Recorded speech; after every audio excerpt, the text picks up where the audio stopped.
దానే 1 నుండి 100 వరకు గల ప్రధాన సంఖ్యలను కనుక్కునేటందుకు సులభమైన పద్ధతిని ఇచ్చిన గ్రీకు గణిత శాస్త్రవేత్త.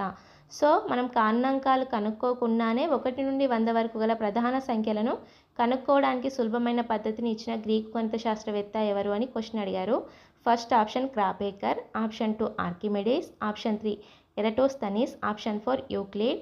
సో సులభంగా మనం ప్రధాన సంఖ్యలు మరియు సంయుక్త సంఖ్యలను కనుక్కోవడానికి ఇచ్చిన శాస్త్రవేత్త ఎవరు అంటే సులభమైన పద్ధతిని ఇచ్చిన శాస్త్రవేత్త ఎవరు అంటే ఎరటోస్తనీస్ అనే శాస్త్రవేత్త. ఇతడు ఏం చేశాడంటే ప్రధాన సంఖ్యలు మరియు సంయుక్త సంఖ్యలను త్వరగా మనం వేరు చేయడానికి జల్లెడ పద్ధతిని కనుక్కోవడం అనేది జరిగింది.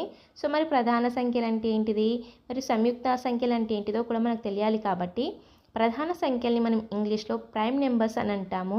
ప్రైమ్ నెంబర్స్ అంటే ఒకటి మరియు అదే సంఖ్య తప్ప వేరే కారణాంకాలు అనేవి ఉండవు, అంటే వేరే కారణాంకాల సంఖ్యలు అనేవి ఉండవు. అలాంటి సంఖ్యల్ని మనం ప్రైమ్ నెంబర్స్ అంటాం. ఫర్ ఎగ్జాంపుల్గా 2, 3, 5, 7, 11 ఇలాంటి నెంబర్స్ని మనం ప్రైమ్ నెంబర్స్ అంటాం. ఒకటి మరియు అదే సంఖ్య తప్ప వేరే కారణాంకాలు లేని సంఖ్యలను ప్రధాన సంఖ్యలు అని అంటాము.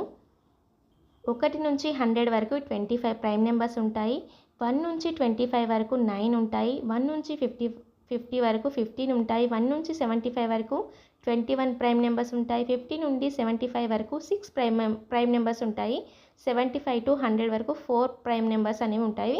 వీటి నుండి కూడా క్వశ్చన్స్ వచ్చే అవకాశం ఉంది. కాబట్టి ఇక్కడ డీటెయిల్గా మీకు ప్రధాన సంఖ్యలు అంటే ఏంటి, 100 వరకు అవి ఏమి ఉంటాయి అనేది డీటెయిల్గా ఉంది. మరి సంయుక్త సంఖ్యలు అంటే ఏంటిదో కూడా మనకు తెలియాలి. దాని నుండి కూడా క్వశ్చన్ వచ్చే అవకాశం ఉంది. సంయుక్త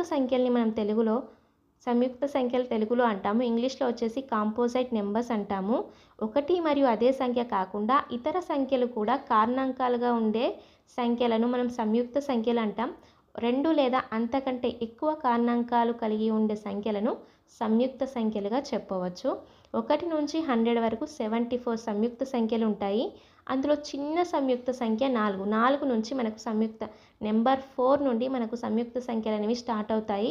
ఫర్ ఎగ్జాంపుల్గా 4కి 1, 2, 4 అది వాటికి కారణాంకాలుగా వస్తాయి. అదే 6 తీసుకుంటే నెంబర్ 6ని తీసుకుంటే నెంబర్ 1, నెంబర్ 2, నెంబర్ 3, నెంబర్ 6 అనేవి కారణాంకాలుగా వస్తాయి. అంటే ఒక నెంబర్కు 2 లేదా అంతకంటే ఎక్కువ సంఖ్యలు కారణాంకాలుగా వస్తే వాటిని మనం సంయుక్త సంఖ్యలు కాంపోజైట్ నెంబర్స్ అంటాము.